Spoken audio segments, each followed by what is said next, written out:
of our tree planting. I'd like to introduce Bonnie or Sharp. Hello. Do you children know what a native tree is?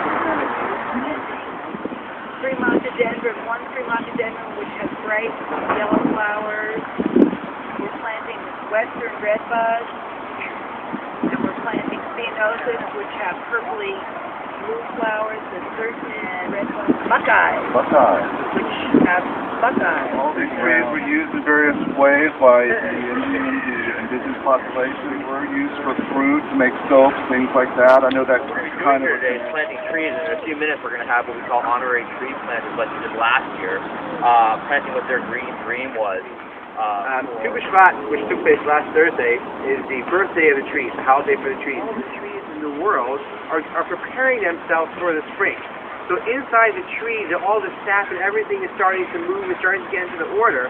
Then a couple months from now, everything could produce and all the trees can really bloom.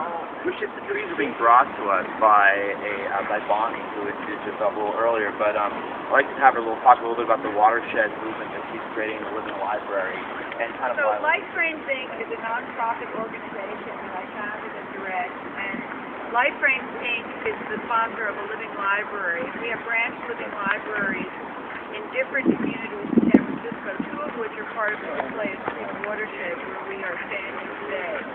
And last year, many of us for Bishvat planted at the lower end of St. Mary's Park, all California natives.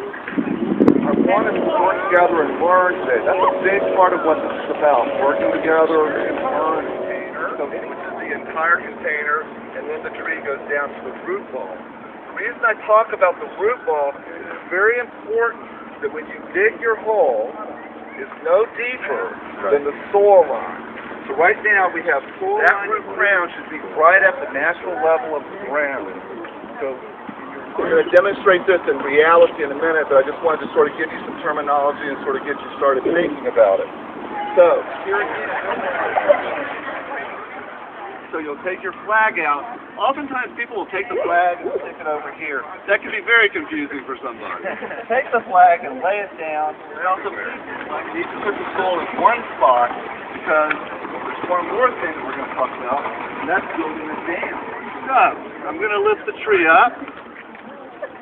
A good way to, since we were talking about the containers, not the actual size. So not like that. That's about the.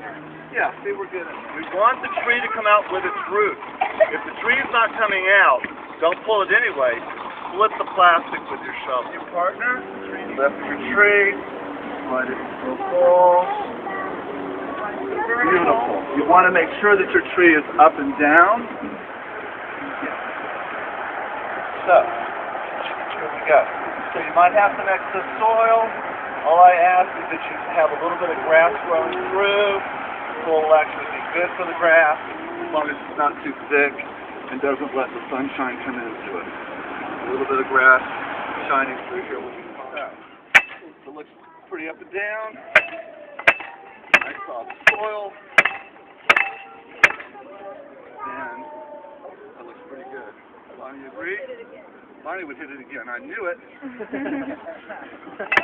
It's important that your trees are tied somewhat loosely. The reason you want your trees to be tied loosely is because they actually like to move some. If they move a little bit.